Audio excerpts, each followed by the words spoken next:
Sejam todos muito bem-vindos a mais uma análise detalhada. Hoje, a gente vai direto ao ponto para destrinchar o protocolo médico de uma dor que quem já teve sabe que é terrível, aquela dor aguda na região lombar que desce pelas pernas.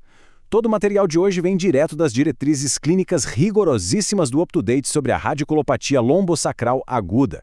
O nosso grande objetivo aqui é pegar toda essa informação médica que pode parecer um quebra-cabeça complexo e montar tudo de um jeito incrivelmente claro e direto para a gente entender de vez. Para organizar a nossa conversa, a gente montou um roteiro de triagem clínica super prático. Vamos passar por 6 passos. 1. O que é a radiculopatia? 2. Como identificar sinais de alerta? 3. O tratamento conservador inicial. 4. As opções se essa dor teimar em persistir. 5. Como avaliar os casos resistentes. E 6. O prognóstico final. A grande sacada dessa estrutura é justamente descartar as emergências logo de cara, antes de avançarmos para os cuidados mais comuns. Bom, então vamos entrar na parte 1, o que é a radiculopatia e como a gente define essa tal de fase aguda. Basicamente, a radiculopatia lombosacral é quando acontece um comprometimento no funcionamento de uma ou mais raízes nervosas ali na base da coluna. Na imensa maioria das vezes, a gente está falando de um problema estrutural. Pensem nisso como uma questão mecânica mesmo, algo que está apertando ou comprimindo a raiz do nervo, tipo uma hérnia de disco ou um estreitamento, que a gente chama de estenose espinhal. E tem um conceito absolutamente crucial aqui. Nas diretrizes médicas, a chamada fase aguda é exatamente aquela janela de tempo que vai desde o primeiro dia de dor até as primeiras 4 a 6 semanas. Esse é o nosso campo de batalha hoje. É sobre esse período crítico que vamos focar. E isso nos leva à parte 2, identificando os sinais de alerta. Aqui, o tom precisa ser de urgência mesmo, porque a gente entra na triagem de alto risco. O grande objetivo inicial das diretrizes é identificar, no ato, aqueles pacientes que têm mecanismos de altíssimo risco e precisam de avaliação urgente. O exemplo mais extremo e perigoso dessa lista é a famosa síndrome da cauda equina. É raro, sem dúvida, mas é uma verdadeira emergência cirúrgica. Para dar uma ideia, a cirurgia de descompressão precisa acontecer numa janela super apertada de 12 a 24 horas, para tentar evitar danos permanentes. Então, a prioridade 0 é garantir que nenhum caso fora da curva como esse passe despercebido. E como garantir que as emergências não passem batidas? A gente procura ativamente pelas bandeiras vermelhas, os chamados sinais de alerta. Olha só a lista: dor nas 2 pernas ao mesmo tempo acompanhada de fraqueza ou dormência, retenção ou incontinência urinária, febre ou suor noturno intenso. Sabe aquela dor de madrugada que simplesmente acaba com o sono e não melhora de jeito nenhum, independentemente da posição? Isso também acende a luz vermelha. Além disso, perder peso sem motivo, estar com o sistema imunológico suprimido, ter histórico de câncer ou mais de 60 anos são fatores de risco. Qualquer um desses sinais pode ser um indício de infecções graves, tumores ou sangramentos, ou seja, exigem tratamento imediato e certeiro para evitar uma incapacidade neurológica que pode ser para a vida toda. Certo. Ufa! Passamos pela parte 2. Vamos para a parte 3, o tratamento conservador inicial. E aqui a ideia é justamente tranquilizar a grande maioria das pessoas. Porque uma vez que a gente tira do caminho aqueles sinais de alerta terríveis, a evolução do quadro costuma ser altamente gerenciável. Aqui a gente tem uma linha do tempo muito clara para o cuidado nessas primeiras semanas cruciais. Na semana 1 e 2, a gente faz um teste com medicamentos. Geralmente algo entre 400 a 800 mg de ibuprofeno a cada 8 horas, ou então 650 mg de paracetamol, sempre combinando isso com uma mudança na rotina de atividades. É importantíssimo alinhar as expectativas de que a recuperação leva tempo mesmo. Se a gente chegar na 3ª semana e a dor continuar, é a hora de pensar em colocar a fisioterapia na jogada. Na semana 4, pede-se uma reavaliação clínica completa.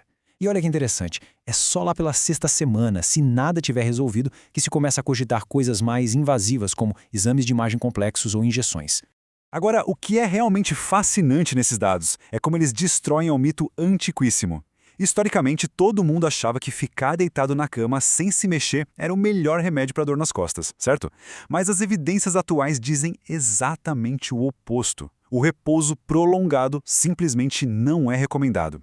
A ciência mostra que o caminho real para reduzir o tempo de dor é modificar as atividades, evitando só aquilo que piora a dor, claro, mas mantendo uma mobilização progressiva. Ou seja, o negócio é voltar a se movimentar de forma moderada, sempre respeitando o limite do corpo. Mas aí vem a pergunta natural: e se esse plano básico não for suficiente? O que a gente faz se essa dor aguda e teimosa persistir e não der trégua depois dessas primeiras semanas?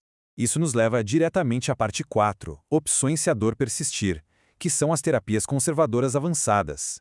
Aqui, a gente foca naquela minoria de casos em que a dor resolve resistir aos tratamentos iniciais. Nesses casos mais difíceis, a gente começa a olhar para os tratamentos adjuvantes. Como a gente viu, a fisioterapia é super recomendada depois da terceira semana de persistência. Além disso, alguns especialistas podem tentar um ciclo bem curtinho, tipo de 5 a 7 dias, de corticoides orais, como a prednisona.